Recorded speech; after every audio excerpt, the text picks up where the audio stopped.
à l'ONU. Donc, je vous ai préparé une petite présentation en essayant de mettre très rapidement le parcours de cette conférence de l'océan depuis donc la conférence Rio Plus 20 qui, euh, qui a lancé l'idée des objectifs de développement durable. À l'époque, vous savez peut-être, pour certains, on avait eu une première expérience d'objectifs de développement durable avec les objectifs du millénaire. Et ensuite, en 2012, ces objectifs du millénaire ont été remplacés, mis à jour par un cadre plus ambitieux, ces objectifs du développement durable. Mais avant, un petit passage pour l'histoire en fait de la protection de l'environnement à l'ONU. On a l'habitude de fixer la fameuse conférence de Stockholm, les limites de la croissance, the limits of growth de 72, comme vraiment le début de la prise en compte des limites d'un modèle pas durable, un modèle qui nous conduit à la crise écologique. Plusieurs auteurs à l'époque, les rapports de Meadows, mais aussi des écrits d'André Gorz, des écrits autres intellectuels posent ces problèmes. Et on prend 20 ans, en fait, pour réaliser vraiment l'ampleur du problème climatique, de la crise climatique, de la crise de la biodiversité, de la crise de l'eau. Et enfin, en 92, voit pour la première fois le jour à l'ONU un sommet de la Terre. Donc un sommet au niveau des chefs d'État entièrement consacré à la question environnementale. Donc 92 est une date historique, non seulement parce que c'est le premier sommet consacré à l'environnement, à la planète, mais aussi c'est la création des trois conventions très importantes, dont les deux, vous connaissez certainement ou peut-être, la Convention climat, la Convention du changement climatique et la Convention sur la diversité biologique. Donc tout ça, c'est 92. C'est vraiment un marqueur de la prise en compte de la crise écologique, de la crise de la biodiversité par les systèmes onusiens. Euh, et c'est là que vraiment, à partir de 92, que cette idée de développement durable, sustainable development, devient puissante, commence à devenir vraiment globale. Pour la petite histoire, j'étais moi-même un étudiant en philosophie en 92 à Rio, ma ville natale, et j'ai appris l'écologie, j'ai appris le développement durable, donc avec ce sommet qui a fait un grand impact à Rio à l'époque, dans tout le Brésil. Mais voilà, revenons à l'océan. En 92, l'océan était où, en fait, dans le système onusien? L'océan, il est historiquement lié, non pas à des conventions climat et la convention de la biodiversité, mais la protection de l'océan est historiquement liée à des enjeux locaux et des pêcheries pour beaucoup. Donc, les aires marines protégées qui existent depuis les années 80, elles sont créées pour protéger des espèces, la tortue, les requins, le thon rouge, ou des habitats spécifiques comme les récifs coralliens, comme des baies, comme des estuaires, où il y a un besoin de protection. Mais c'est aussi la gestion de la pêche qui monopolise en quelque sorte la gouvernance de l'océan avec donc la vision de limiter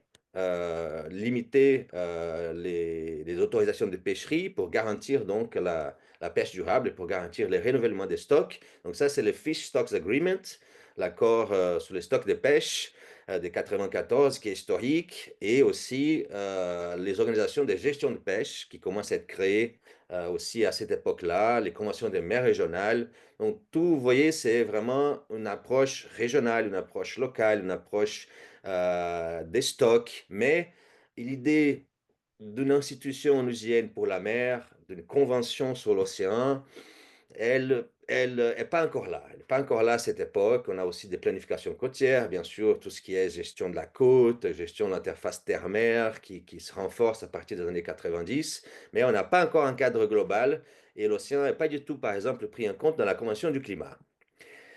Vient 2012, donc, avec le sommet Rio Plus 20, qui veut faire le point 20 ans après, donc, les grands sommets de la Terre dès 92. Il y a eu bien sûr déjà les sommets Rio Plus 10 à Johannesburg en 2002, mais qui n'a pas eu, à part la grande déclaration de Chirac, la Maison Brûle, et on regarde d'ailleurs, hein, qui est célèbre et qui a marqué cette conférence Rio Plus 10. Mais c'est vraiment à Rio Plus 20 que la mer, l'océan s'invite s'invite de façon plus importante dans les systèmes onusiens. Et comment?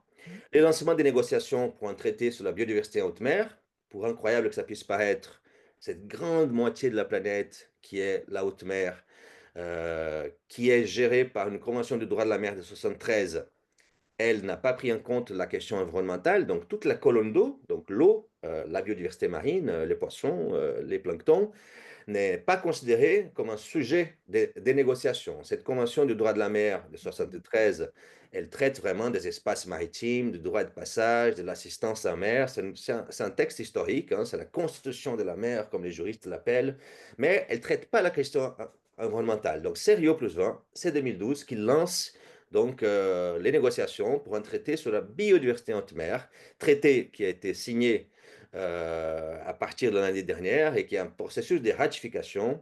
Et j'imagine que si l'ambassadeur nous rejoint dans un moment, il va vous en parler un peu des objectifs de ratification de cet traité sur la biodiversité en haute mer à Nice. C'est un des objectifs aussi politiques, hein, pour le gouvernement de cette conférence cette année. Mais 2012 aussi, c'est le lancement de l'agenda du développement durable. Donc, cet agenda 2030 pour un développement durable qui lance donc les consultations pour un nouveau cadre d'objectifs qui remplace les objectifs du millénaire qui avaient eu lieu avant, donc les objectifs des ODD, T'en es où, Lucien? les objectifs du développement durable. Euh, En 2014, on arrive à faire une campagne à l'ONU pour que l'océan soit objet d'un objectif spécifique, parce que dans les objectifs du millénaire, l'océan était fondu dans la protection de la biodiversité. Donc on avait beaucoup de choses sur la pauvreté, sur la faim, sur l'égalité des genres, etc. Et un objectif écolo sur l'environnement, ça c'était l'objectif du millénaire. L'objectif de développement durable, 10 ans après, creuse la question climatique. Donc, il y a un objectif climat, un objectif océan et milieu aquatique, un objectif forêt. Donc, la question environnementale, vous voyez bien, elle remonte dans les systèmes onusiens au fur et à mesure que les évidences sont là, que la crise climatique est bien là, que la crise de la biodiversité, elle est terrible et que l'océan, il est impacté fortement par cette crise cumulée, la crise écologique, et la crise climatique. Donc, on propose un objectif pour l'océan. J'étais moi-même à l'ONU en 2014. On a créé le groupe de Friends of the ODD 14, les amis de l'ODD 14, pour pousser. Hein, c'est comme ça que ça marche à l'ONU. Il faut faire du lobbying, il faut mettre quelques États de ton côté pour obtenir des choses. Donc, on avait créé un groupe d'amis de l'ODD 14 avec une quinzaine de pays, dont la France à l'époque. Et cet objectif est approuvé. Donc, on lance cet ODD 14 en 2014. Et suite à ça, quelques pays proposent une conférence dédiée à ces ODD 14, qui n'est pas le cas avec tous les ODD. Tous les ODD n'ont pas une conférence pour le pousser, hein, pour l'opérationnaliser, pour le faire vivre. Mais comme le système ONU n'a pas une instance océan centralisée, l'océan il est très très très divisé dans tous les systèmes ONU, l'OMI pour la navigation, l'UNESCO, la COI à l'UNESCO pour l'océanographie, UN Oceans. Vous voyez, donc c'est vraiment très divisé. Et donc, cette conférence dédiée aux ODD 14 est aussi une façon de centraliser un peu les actions, l'ambition et l'action politique sur l'océan. Donc, c'est historique, 2015, on arrive, on dit, on aura une conférence dédiée aux ODD 14. Mais attention, ce n'est pas encore une conférence avec un mandat de l'AG, c'est-à-dire ce n'est pas une conférence qui sera pérenne. Donc la pérennisation de cette conférence viendra après. Mais en 2017, on organise quand même la première conférence sur l'océan au siège des Nations Unies à New York, directement liée à la mise en place de ces objectifs 14. Mais toutefois, sans mandat clair de l'Assemblée générale. C'est en 2019 que l'Assemblée générale de l'ONU approuve donc par consensus la pérennisation de la conférence sur l'océan qui devra avoir lieu tous les 3 ans. Donc le NOC, la conférence des Nations Unies sur l'océan, vraiment est née en 2019, pas en 2017. Pour la petite histoire, nous avons suivi tout ça, bien sûr. Nous avons commencé notre plaidoyer à l'ONU en 2012 et nous avons accompagné tous les parcours, tous ces cheminements vers cette décision historique de l'Assemblée générale.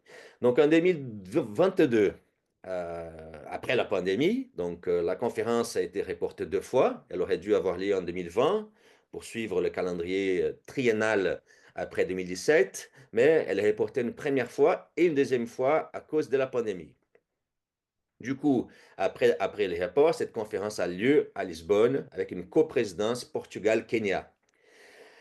On y était avec Tara, on était tous masqués, on sortait de la pandémie, il y avait très peu de chefs d'État, donc les résultats ont été quand même un peu mitigés. La déclaration finale sonnait un peu comme une liste de bonne volonté, une liste de bonnes intentions, qui reprenait beaucoup de choses déjà en cours.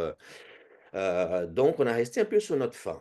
À part un thème qui a bien avancé en 2022, c'est la question du moratoire sur l'exploration des grands fonds marins. Hein, je profite que l'ambassadeur n'est pas encore arrivé pour vous détailler un peu les détails, puisque je vais passer la parole à l'ambassadeur dès qu'il arrive pour qu'il vous explique tout ça. Mais donc, en 2022, il y a eu quand même une grande décision, la création d'un groupe d'États qui soutient un moratoire sur l'exploitation des grands fonds marins. C'est très important. Cette négociation est toujours en cours. On n'a pas encore approuvé ces moratoires. Les grands pays qu'on connaît à l'ONU, qui ne sont pas du tout collaboratifs, essayent de saper cette décision. Mais cette année, donc c'est un peu la deadline, comme on dit, la ligne finale pour approuver ou pas ces moratoires sur l'exploitation des grands fonds marins. On appelle maintenant ces moratoires une pause des précautions. Donc, en 2022, le président Macron, le président du Portugal et le président du Kenya ont lancé donc l'idée de ces moratoires, l'idée de cette interdiction hein, de l'exploitation des grands fonds marins, qui a vraiment été le résultat le plus concret, le plus fort, le plus ambitieux de cette conférence, même si ce n'est pas dans le texte final de la déclaration finale de 2022. Donc en 2023, la France et le Costa Rica proposent leur candidature pour la troisième conférence, donc qui est fixée à 2025.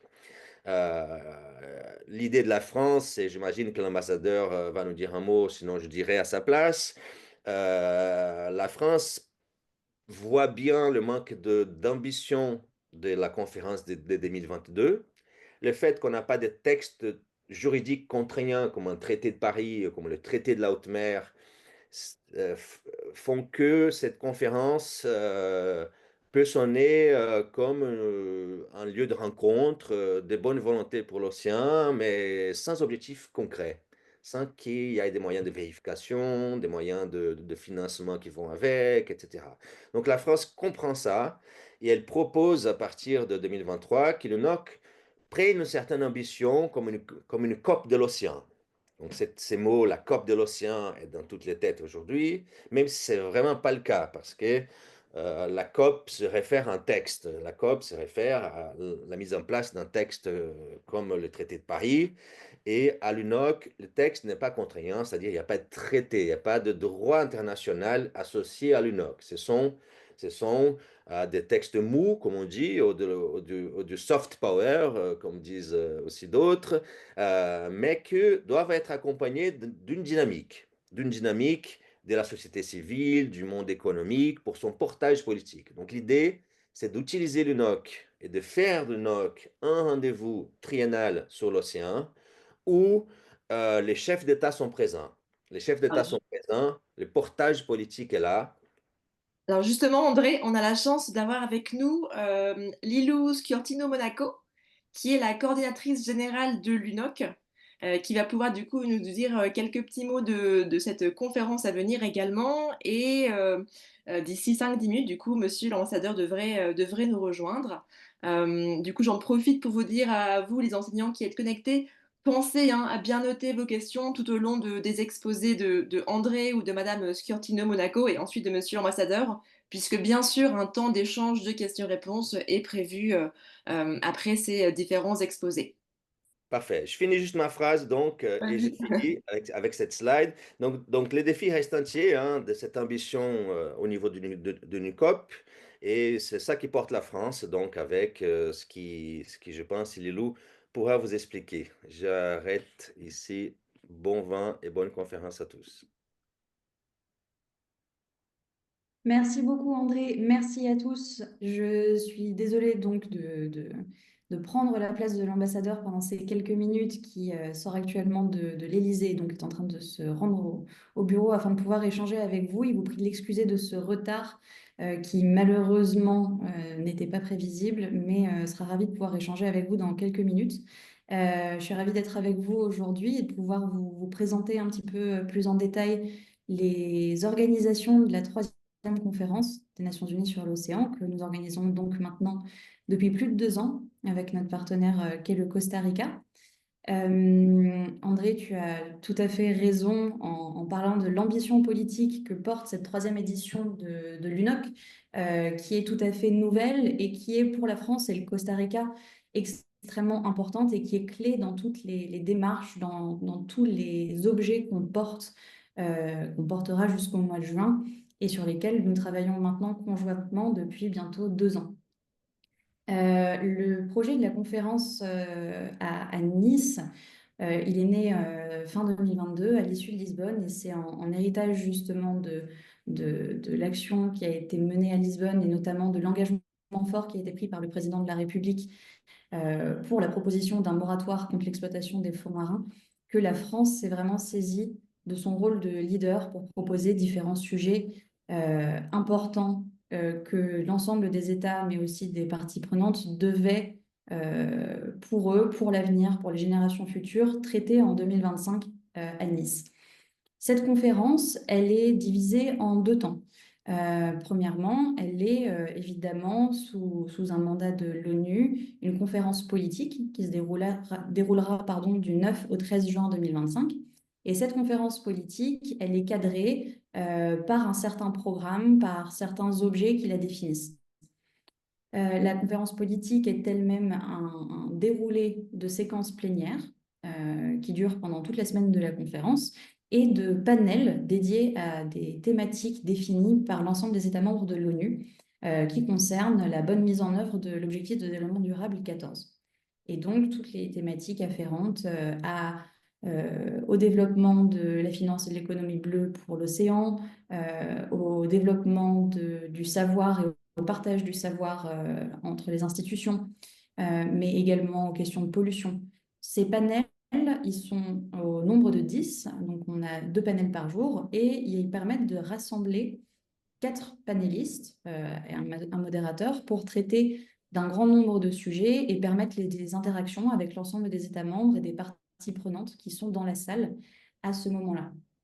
Et permettre de mettre en avant donc des initiatives sur lesquelles tous les partis à l'UNOC ont travaillé depuis la fin de l'UNOC 2, mettre en place des projets et surtout en avant des engagements de la part des pays à faire mieux pour l'océan en 2025.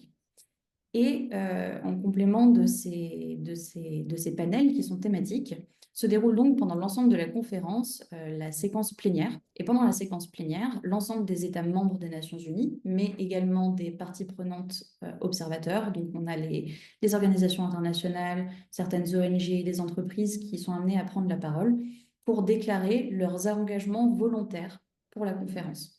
Donc c'est là que se fait la différence évidemment avec une COP et André, vous parliez justement de l'importance politique qu'avait une COP et c'est bien celle de l'ambition de l'UNOC 3, mais diffère évidemment le fait que les conférences des Nations Unies sur l'océan ne sont pas contraignantes et donc ne ressort pas un texte qui contraint les États à mettre en œuvre leurs engagements. Donc les engagements de la conférence sont faits à titre volontaire. Chaque État va déclarer pendant quelques minutes à la tribune un certain nombre d'engagements qui concernent tous les thèmes qu'il souhaite aborder, que ce soit la mise en œuvre d'AMP, la création de fonds dédiés, de lancement de programmes scientifiques, etc. Et l'ensemble de ces engagements volontaires sont ensuite recensés par les Nations Unies et figurent dans une liste d'engagements volontaires qui sera ensuite transmise à un système de suivi de ces engagements qui s'appellent les Communities of Ocean Action. Les Communities of Ocean Action, c'est un processus qui n'est malheureusement pas très connu et dont le développement se fait au fil des UNOC afin d'avoir justement le plus d'engagement et je cherche mon mot en français, de follow-up possible de ces engagements que font les États, puisque le but est de les tenir responsables de leurs engagements et de ne pas simplement faire des déclarations un peu dans le vide à une conférence. C'est ce à quoi la France s'engage pour la conférence de 2025, puisque cette liste d'engagements volontaires va composer, entre guillemets, les conclusions de la conférence. Les conclusions de l'UNOC 3, qui sont produites dans le cadre de la conférence de l'ONU, c'est en fait ce qu'on va appeler le plan d'action de Nice pour l'océan, à savoir l'ensemble de ces engagements volontaires réunis dans une liste. Donc on va en avoir plusieurs centaines. On peut avoir tout type d'engagements qui sont indiqués, mais également une déclaration politique. Et la déclaration politique de la conférence, c'est un texte qui est négocié et qui doit être adopté par l'ensemble des États membres aux Nations Unies. Pour vous donner un petit peu d'informations sur le processus qui est en cours, aujourd'hui, le texte en est à sa deuxième séquence de négociation à New York, avec un premier draft qui a été issu en janvier 2025. Le second draft devrait être proposé, il me semble, à la fin du mois de mars, afin que l'ensemble des États membres puissent se mettre d'accord sur un texte qui le veulent, et là je vous rapporte les propos des négociations, un texte qu'ils veulent court, impactant et lisible pour le public d'une déclaration politique pour la conférence. Donc cette déclaration, elle a la vertu d'être endossée par tous et d'être déclarative, sauf que la France, avec l'ambition qu'elle porte pour l'UNOC 3, souhaite aller plus loin. Et donc présenter dans le cadre de l'UNOC 3, non seulement une déclaration qui est agrégée par l'ensemble des États membres, mais aussi un certain nombre de livrables qu'elle présentera à l'issue de la conférence de Nice et qui se veulent être les prochaines étapes pour la bonne gouvernance de l'océan, pour une bonne gestion entre les parties prenantes concernées par l'océan, donc au 13 juin au soir. Je vous ai parlé de toute cette partie onusienne de la conférence et donc des livrables qui y seront connectés, de la participation des États membres. Mais l'UNOC 3, c'est pas que ça. Ce n'est pas juste 5 jours de blabla sur la zone bleue. L'ambassadeur vous en parlera mieux que moi. C'est une mobilisation réellement internationale et jamais vue pour l'océan qui va débuter dès le 28 mai à Nice et qui se terminera le 15 juin. Parce qu'une conférence des Nations Unies sert à mobiliser évidemment des délégations nationales et des membres de délégations qui sont impliqués en général dans ces discussions, mais ne permet pas de toucher l'ensemble de la société civile, l'ensemble des personnes qui sont concernées par l'océan au quotidien. Donc tout le travail que la France organise depuis maintenant 2 ans, 1 an et demi dans le concret de la construction de la conférence, c'est un travail de création d'espaces, de plateformes pour permettre aux acteurs de l'océan de venir délivrer leur savoir, leurs recommandations et de faire valoir tout leur expertise aux politiques qui seront présentes, puisqu'on vise justement une représentation politique de très haut niveau à Nice. Cette mobilisation de la société civile, elle se divise en plusieurs volets. Dans un premier temps, avec une présence dans une zone verte. Donc, pour ceux d'entre vous qui connaissent un petit peu les espaces des COP en général, il s'agit de la zone parallèle à la zone officielle de la conférence, où un grand nombre d'activités pourront être proposées par tout type d'entités, des entreprises, des ONG, des coalitions, des États eux-mêmes, dans un espace qui leur permettra de tenir des événements sur différents sujets, mais également où on trouvera des pavillons thématiques dédiés à des aspects spécifiques de l'océan. En avant-première, je peux déjà vous dire qu'on aura des pavillons dédiés à la haute mer, d'autres à la deep sea, un pavillon dédié à la cryosphère, au rapport entre les pôles, les glaciers et l'océan. Tous ces espaces qui vont être ouverts au grand public et qui vont permettre des rencontres vraiment innovantes et différentes dans le cadre de l'UNOC 3 vont permettre de créer une émulsion et une force vive qui va réellement impacter les engagements que vont prendre les forces politiques lors de la conférence. Donc tout ce volet de mobilisation dans le cadre de la zone verte, donc cette zone verte qu'on appelle la baleine à Nice, qui sera au Palais des Expositions, va aussi être doublée d'une mobilisation lors de 3 événements spéciaux qui ont été pensés et créés en complément, si je puis dire, de la conférence et de tout ce dont les décideurs auront besoin pour prendre les bonnes décisions lors de l'UNOC 3.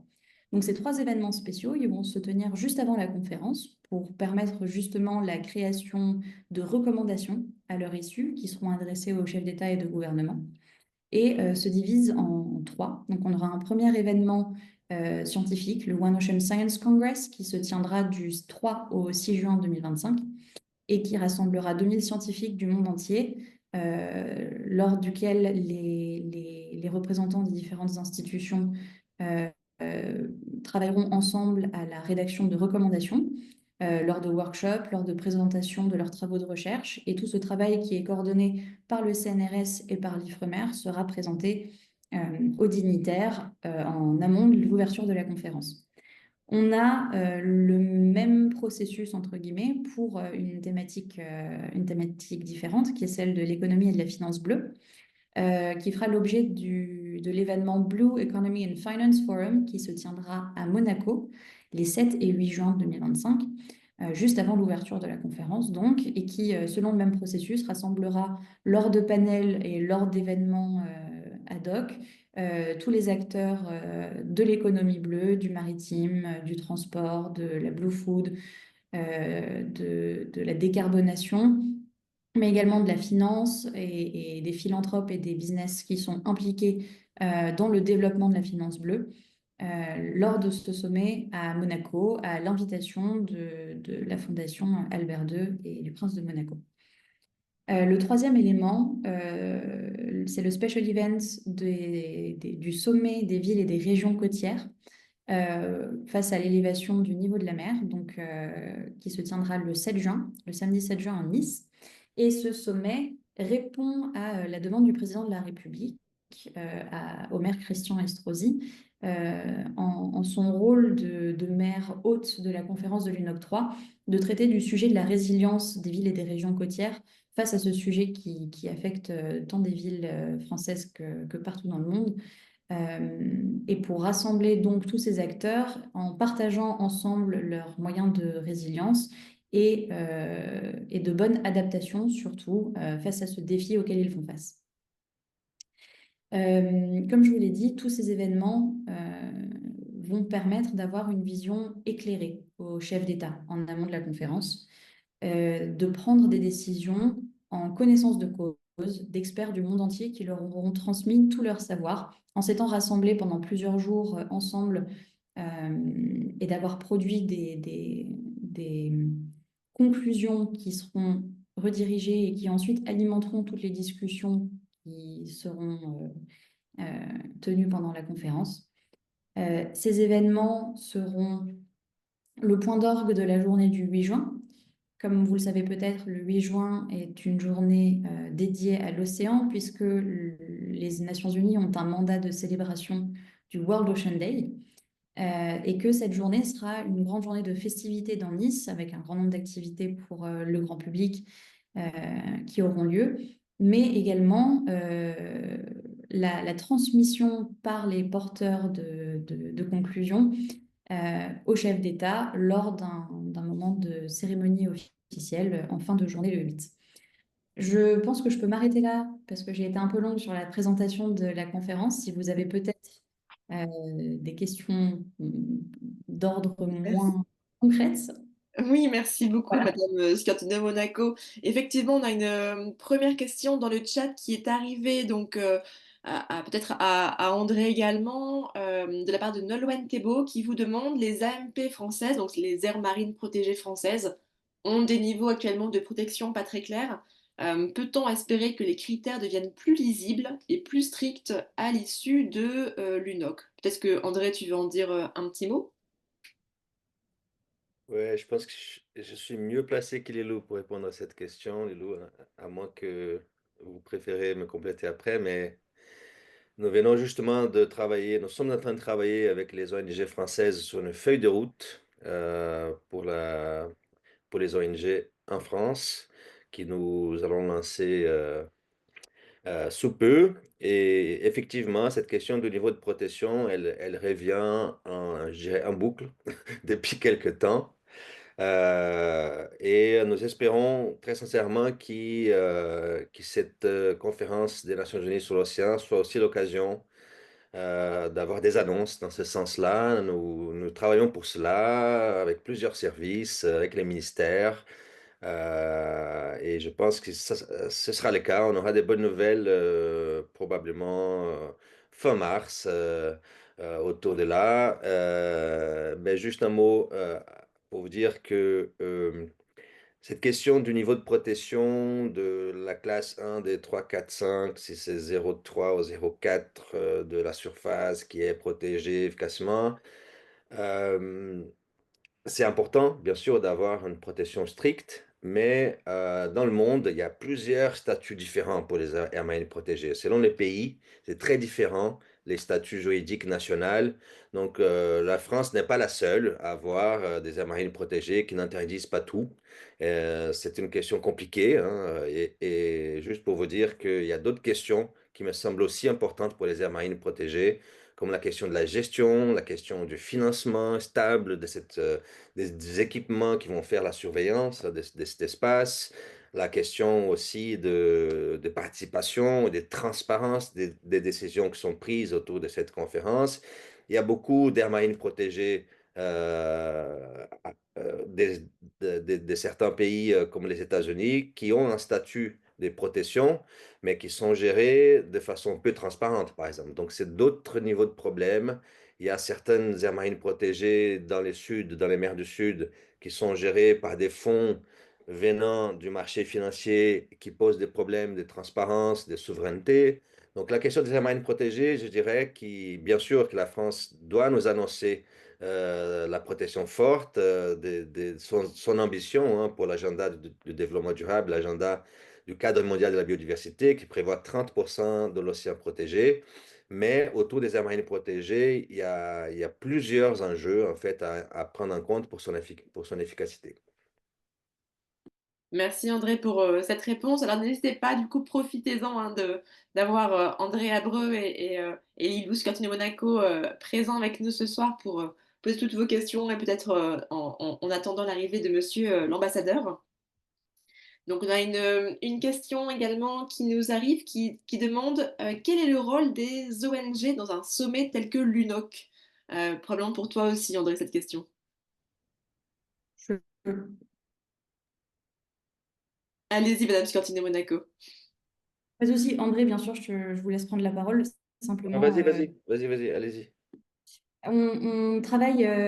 En fait, une conférence comme l'UNOC, ça ne peut pas se faire qu'avec un État. Ça ne peut pas se faire même avec deux États, puisqu'on travaille avec le Costa Rica. Mais ça repose sur une coordination entre tous les acteurs qui sont concernés par un sujet.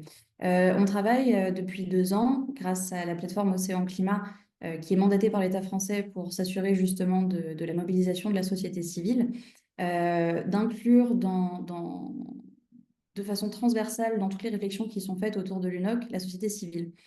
Ça passe autant par la création d'événements, par la mobilisation d'acteurs pour sécuriser des interventions, pour créer des recommandations, que pour la construction de tous les livrables que la France porte en amont de l'UNOC 3.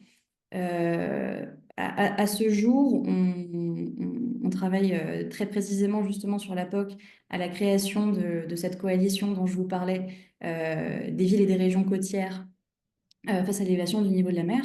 On travaille avec des experts d'ONG sur les différents livrables qui concernent la pêche, mais aussi les AMP, qui sont deux sujets distincts, même s'ils se rejoignent sur certains aspects. Avec tous les acteurs de recherche sur les questions de lancement de missions de recherche, mais également d'indicateurs de santé de l'océan tels qu'ils pourraient être imaginés et présentés, puisque l'expertise, elle est pas seulement dans les ministères, et avec tout le respect que je porte à mon ministère, évidemment, mais elle vient de partout et elle doit être sous perfusion pour la construction d'un événement pareil qui ne peut pas que dépendre d'une expertise étatique. Merci Madame Schiortino Monaco pour cette réponse. Donc une question de Madame Liséo qui se demande s'il existe une documentation pédagogique sur la conférence de l'UNOC pour des enseignants en lycée général qui souhaitent parler de cet événement et de ses enjeux à leurs élèves. Alors, à ce stade, malheureusement, non.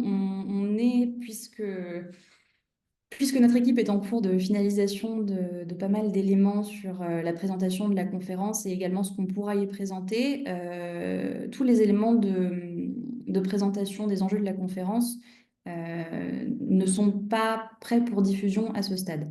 Néanmoins, un travail est en cours avec le ministère de l'Éducation nationale pour justement infuser dans le cadre de l'UNOC et de cette année riche que sera l'année de la mer 2025 en France, tous les sujets océaniques et toutes les thématiques pertinentes dans l'éducation nationale. Et ça, je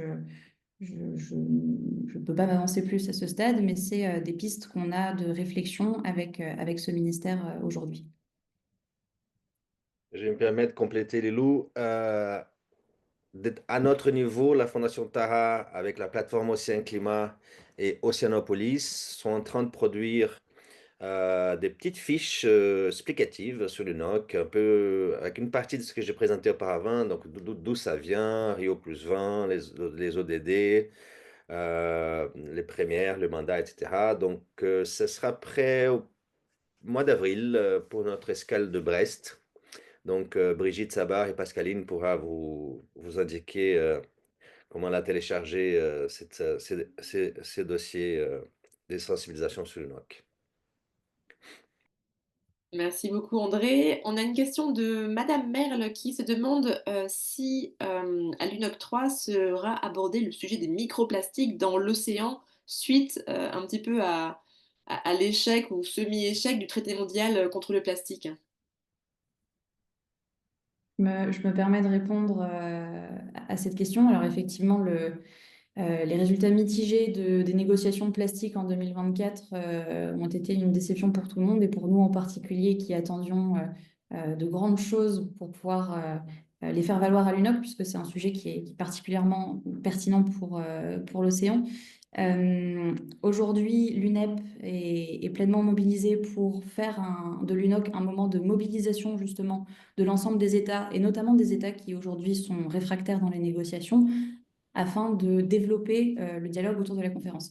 Néanmoins, l'UNOC n'est pas une instance de négociation, donc on n'aura pas d'instance de négociation à proprement parler à l'UNOC. Il n'en est pas moins que c'est la parfaite occasion, et nos ministères et les organisations internationales et la société civile le savent, euh, pour que l'UNOC soit un moment de prise de conscience, mais aussi de conviction des États membres qui seront présents, puisqu'on attend une participation de centaines d'États membres à l'UNOC. Alors, pardon, vas-y André. Permettre de compléter juste avec l'information que donc les négociations sur les traités plastiques ne sont pas finies. Elles vont être reprises au mois d'août à Genève avec une session étendue de la dernière session. Et donc le NOC est exactement à mi-chemin entre maintenant et les mois d'août. Et c'est vraiment pour ça que le NOC peut être très utile. C'est la même chose pour la question du moratoire sur l'exploitation minière des fonds marins. C'est-à-dire on a une décision à prendre au mois de juillet en Jamaïque, à l'Autorité internationale des fonds marins, et l'UNOC peut servir de caisse de résonance pour la société civile, et pourquoi pas quelques pays, même si ce n'est pas un sujet de l'UNOC, hein, mais l'UNOC peut nous ramener l'ambition politique, les niveaux de représentation politique qu'il faut pour les bonnes décisions au sein de ces négociations qui souvent sont moins représentées politiquement. L'autorité internationale des fonds marins, par exemple, qui décide sur l'exploitation minière des grands fonds, il n'y a jamais un chef d'État. Il y a jamais, il y a quelques ministres et déjà, c'est très, très bien s'il y a un ministre qui vient. Donc, l'UNOC, on a des chefs d'État. Donc, c'est une caisse de résonance vraiment pour faire converger l'agenda international de l'océan. Merci beaucoup pour ce complément, André. Une question qui vient cette fois de Madame Brézou, qui se demande si le sujet des pêcheries industrielles en France sera également abordé lors de l'UNOC.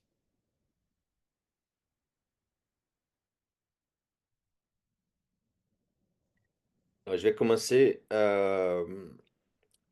Alors, je ne pense pas, comme j'ai présenté auparavant, les sujets de pêche, il est vraiment très spécifiquement traité dans les organisations régionales de gestion de la pêche, dans la Convention des mers régionales, dans les traités de Fish Stocks Agreement.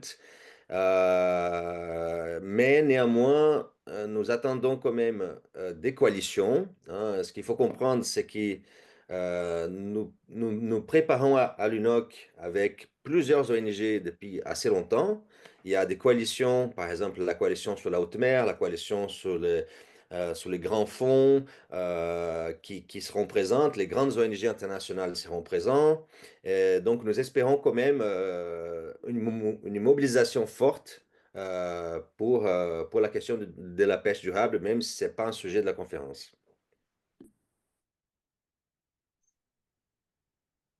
Merci, André. Vous voulez Excusez-moi. apporter un complément, Madame Scantino, peut-être? Ah, en fait, j'étais en train de rebrancher mon ordinateur qui était en train de s'éteindre au moment où vous avez reporté la question. Je suis désolée, je ne l'ai pas entendu entière. Pas de problème. C'était une question sur enfin, sur la présence du débat sur les pêches industrielles en France à l'UNOC, mais André y a déjà répondu. En revanche, il y a une autre question qui est arrivée entre-temps dans le chat, qui s'interroge sur le contexte géopolitique actuel. Est-ce que la situation internationale peut influencer les ambitions de protection de l'océan à l'UNOC? C'est une question, alors je vois que c'est une question qui est évidemment adressée à Monsieur l'ambassadeur et je le laisserai évidemment revenir dessus. C'est évidemment tout l'art de travailler avec les Nations Unies, avec tant d'acteurs au quotidien pour la création de livrables. La façon dont est pensée la conférence et dont la France veut son engagement, c'est notamment la création de livrables sur base d'engagements volontaires de certains pays. Des pays qui seraient d'accord pour rejoindre des coalitions, qui seraient d'accord pour financer des projets, et donc qui, le plus possible, se détachent des risques liés au contexte géopolitique. Néanmoins, évidemment, on ne peut pas omettre le fait que le contexte puisse influer notamment sur les négociations qu'on tient dans l'enceinte des Nations Unies pour la déclaration politique, mais qui ne serait pas évidemment la plus grande finalité de la conférence, puisque ce sera comment dire, cette déclaration politique qui sera très générale ne sera pas la création des objets qu'on veut réels pour cette conférence tournée vers l'action. Donc, évidemment, on peut avoir des complications dans les négociations qu'on suit, mais on fait en sorte justement que ça n'impacte pas l'ensemble des travaux qui sont réalisés pour l'UNOC. Pascaline, je peux toucher un tout petit mot? Oui, vas-y, Brigitte. Oui, donc je suis Brigitte Sabar, directrice du pôle éducation. Là, je suis en contact pendant que André, Lilou et Pascaline parlent avec, je sais pas, Lilou, si c'est Hugo da Silva, c'est son secrétaire ou son assistant, ou voilà. Oui, c'est l'assistant de Et l'ambassadeur. assistant d'ambassadeur, voilà, je ne savais plus son statut. Voilà, il vient de m'apprendre que sa réunion s'éternise à l'Élysée et qu'il n'est pas disponible avant 19 heures. Et donc, j'ai dit que c'était un peu compliqué. Je ne sais pas si on peut vous garder les uns les autres. Est-ce qu'il y en a qui resteraient jusqu'à 19 heures ou pas? Donc, est-ce qu'on continue? On continue de toute manière avec André Lilou. Là, il y a des questions intéressantes qui arrivent et on a quand même des personnes très bien placées pour parler, que ce soit la société civile ou du côté vraiment très institutionnel. Et qui de mieux que Lilou pour Sciortino, Monaco pour parler de tout ça. Donc, je vous propose qu'on continue les échanges. Et puis après, on continue. Après 19h, mais vous voyez, je ne peux plus garantir. Hein. Quand on est, je suppose, je pense que vous connaissez, hein, je pense que je vois un acquiescement de la part de Madame Sciortino. On vous dit 19h, c'est peut-être 19h10, 19h15. Je pense qu'on continue les échanges et que malheureusement, voilà, c'est un risque qu'on courait d'avoir quelqu'un de si haut placé. Et je dirais, on est à J- hein, aujourd'hui. Hein. Je pense que vous pourrez un petit peu nous dire, on a senti un peu, il y a une pression, une organisation très forte. Donc je pense qu'on va continuer avec vous très sereinement et puis qu'on vous fera un petit signe à Olivier Poivre d'Arvor. Voilà, il nous retendra une perche, je pense aussi, on verra à l'occasion, peut-être quand il sera un peu plus disponible, donc on le remobilisera peut-être dans la TAR Academy pour approfondir un peu tout ça après, sur de nouvelles perspectives. J'en profite très rapidement pour vous dire sur tout ce qui est pédagogique aussi. Il y a l'AFD qui est en train de concevoir un dossier sur l'océan, l'Agence française de développement, qui est un peu mandaté par le ministère par la Direction générale de l'enseignement supérieur, donc du ministère de l'Éducation nationale. Donc il y aura un petit dossier auquel on participe. Hein. Pascaline a apporté aussi quelques ressources. Il y aura des fiches, des exemples pédagogiques. Et surtout, n'hésitez pas à utiliser le début de cette conférence qui sera en replay, qui est pédagogique en soi, il me semble, rien que l'intervention d'André au début pour placer tout le décor de la prise en compte du vert au bleu, là, qui était aussi très intéressante. Donc n'hésitez pas aussi à récupérer un petit peu ce replay pour lancer, en parler aux lycéens. Et André, tu me diras si tu es OK. Il pourrait y avoir des questions posées à André. Et si vraiment il y avait un événement, André est déjà intervenu dans des simulations de l'UNOC, des simulations ONU. Donc n'hésitez pas à nous faire suivre à l'adresse éducation@fondationtaraocéan.com. N'hésitez pas à nous faire suivre aussi des questions pour qu'on pourrait relayer auprès d'André si vous avez un événement avec des lycéens sur ce thème de la gouvernance des océans ou de l'UNOC. Donc n'hésitez pas, on verra comment on peut répondre. Questions différées, une petite visio de 10 minutes, un quart d'heure ou quoi. On sait que tout le monde n'est pas concerné, hein, t'inquiète pas André, tous les gens qui sont derrière la caméra. Donc voilà un petit peu pour tout ça. Donc on continue les échanges et je te laisse Pascaline et reprendre un petit peu la main s'il y avait quelque chose, d'autres questions. Merci Brigitte. Effectivement, donc on continue parce que les échanges sont tout aussi passionnants avec Madame Santini Monaco et André. Et on a une question dans le chat alors je ne sais pas si Monsieur ou Madame Migueres, qui se demande comment impliquez-vous la jeunesse parmi tous ces acteurs que vous avez cités, Lilou en l'occurrence. Merci beaucoup. Et excusez-moi, je me permets de réagir. Effectivement, je vous prie d'excuser l'ambassadeur platement, mais effectivement, à construction d'un événement si politique et à J-100, comme vous l'avez si bien dit, on a dépassé le J-100. C'est vrai que des fois, les engagements sont tardifs et on ne peut pas s'en défaire. Donc, il aura évidemment l'occasion de revenir vers vous et de tenir un autre moment d'échange à une autre occasion. Et il sera ravi de le faire. Je pense que s'il n'a pas pu se libérer, c'est qu'il doit être vraiment tenu. Mais merci en tout cas. Et pour répondre sur la question de la jeunesse, c'est une question qui était un petit peu difficile pour nous à aborder dans un premier temps, puisque on a toujours eu une volonté de ne pas présenter la jeunesse comme un objet, un totem d'inclusivité dans le cadre de la conférence. Et c'est quelque chose qu'on essaye de travailler justement dans toute la programmation qu'on a, mais aussi dans la préparation des différents objets. Aujourd'hui, le travail qui est réalisé, mais mon collègue Hugo d'ailleurs est en charge du suivi de ce projet, je pourrais peut-être lui demander de me rejoindre pour dire un mot dessus plus tard. C'est la création d'un moment dédié justement à la jeunesse dans le cadre de la conférence, puisque un grand nombre d'associations, de groupes, de coalitions de jeunes sont revenus vers nous, puisqu'ils ont évidemment des messages très importants à délivrer et que s'intégrer dans conférences des Nations Unies, c'est toujours un petit peu fastidieux. Donc, hormis l'intégration de la jeunesse, et on pousse pour ça envers les États qui accréditent leurs participants pour qu'ils puissent accéder aux discussions politiques dans la zone bleue, nous avons décidé de monter un moment dédié de la conférence dans la zone verte où la jeunesse prendrait entièrement charge de la programmation de ces espaces. On compte une dizaine de pavillons et de salles d'événements. Donc sur toute une matinée où toutes les associations, tous les groupes identifiés et qui travaillent sous coordination de groupes que vous connaissez, Nausicaa, l'IRD, qui sont sollicités sur ces sujets, vont proposer une programmation qui leur est propre, avec des sujets que eux choisissent et des angles que eux proposent, justement pour aborder tous les sujets qui seront traités de façon différente et peut-être moins inventive dans les enceintes onusiennes pendant les semaines.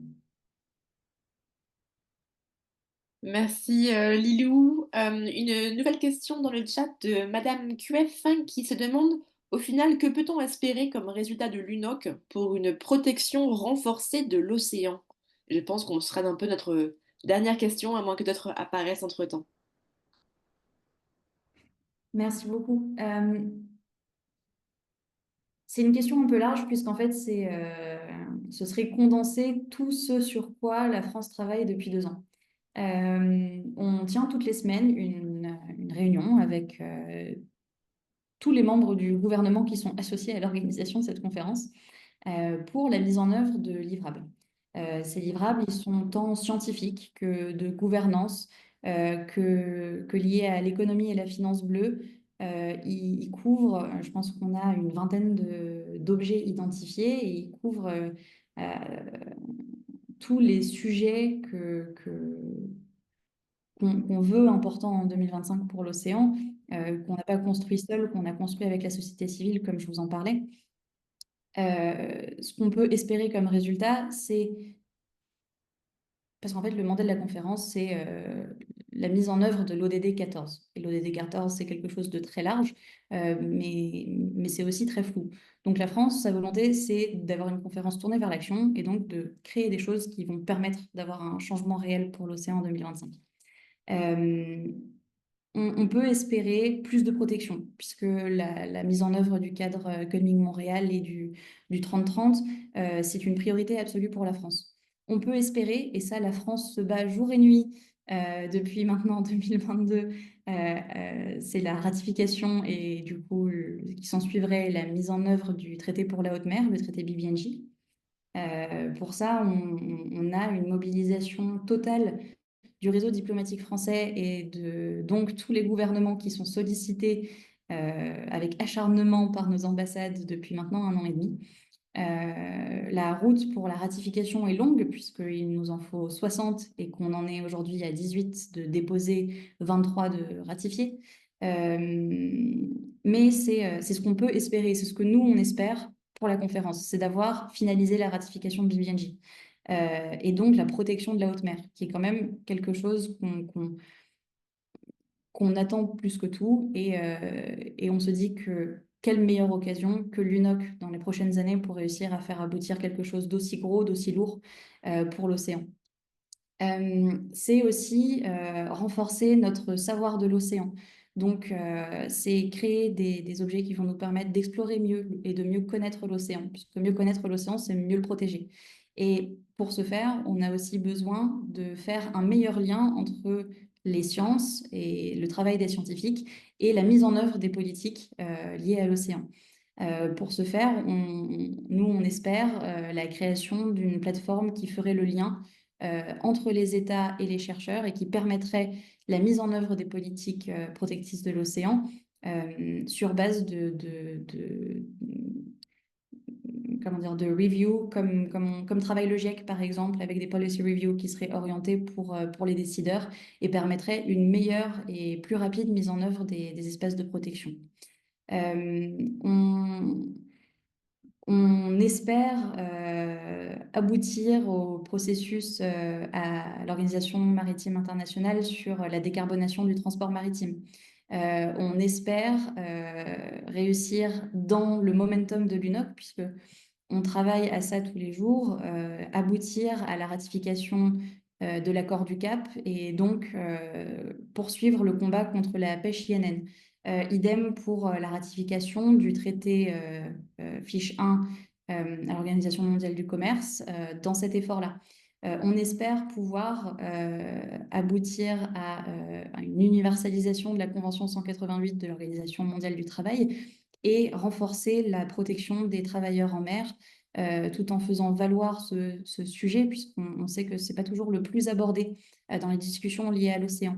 Mais aussi faire le lien entre les sujets climat et les sujets océan qui sont, eux, indissociables et qui vont pouvoir bénéficier d'un grand moment de mobilisation en juin avant d'être traités et engagés lors de la COP30 à Belém en novembre.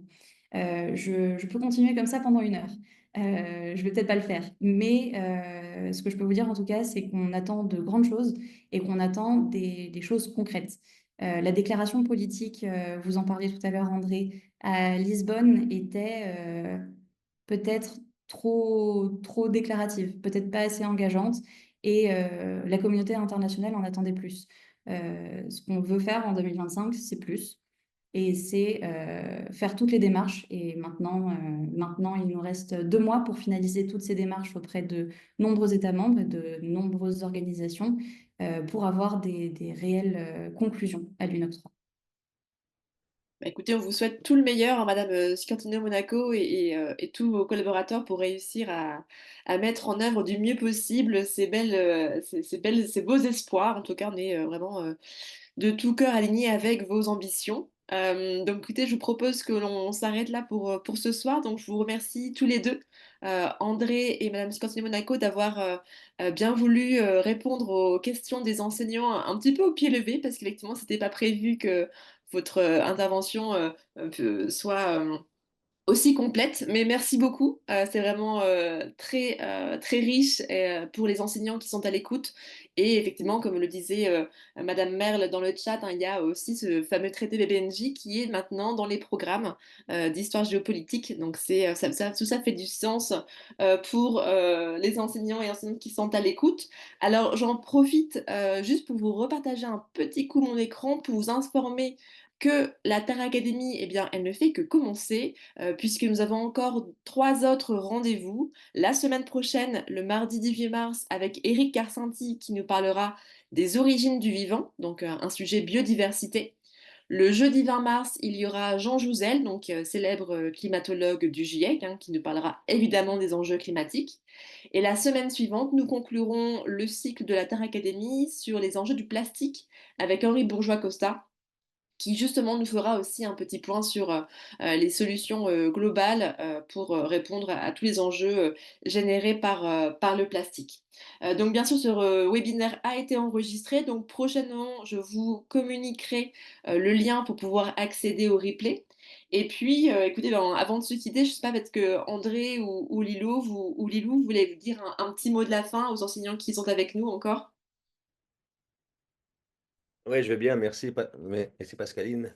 Non, juste pour vous dire que la société, les marins, les ONG sont très mobilisés pour l'UNOC. Tara entame une mission UNOC en ce mois de mars avec 5 escales où on va traiter des thèmes forts à chaque escale, donc les aires marines protégées, la pêche durable, le plastique, les programmes polaires et l'exploitation minière des fonds marins. Et on sera donc à quai à Nice, malheureusement en zone bleue, pas accessible pour les non accrédités, si j'ai bien compris ça, Lilou. On sera avec d'autres bateaux au port de Nice, donc en zone bleue. Mais je suis certain qu'il y a des centaines d'organisations et d'associations, des dizaines de pays qui se préparent pour ces grands rendez-vous historiques, parce que c'est une fois dans notre vie qu'on aura ça en France, une conférence des Nations Unies sur l'océan. Donc c'est l'occasion, et historique, pour se mobiliser sur l'océan. Merci beaucoup, Lilou. Est-ce que vous voulez dire un petit mot aussi? Non, simplement vous remercier parce que c'est tellement important d'organiser ces rencontres et de traiter de ces sujets avec des personnes aussi importantes que les enseignants. Si ça m'était pas arrivé d'avoir une transmission il y a peu de temps encore à l'école de la part d'enseignants passionnés, j'en serais pas là aujourd'hui. Et donc, c'est un honneur de partager tout ça avec vous. Merci beaucoup. Et oui, Merci. Tara sera à Brest. Je vois une question dans le chat. Tara sera à Brest. Il y aura 1 ou 2 journées de visite publique. On vous informera de tout ça. Oui, mais malheureusement pas pour les scolaires, si je peux me permettre, si la question était visée scolaire. Merci beaucoup, merci à tous d'avoir été présents ce soir. Merci Madame Sciortino Monaco et André à nouveau. Et puis je vous souhaite à tous une très bonne soirée. Bonne fin de journée. Merci. Merci à vous, au revoir.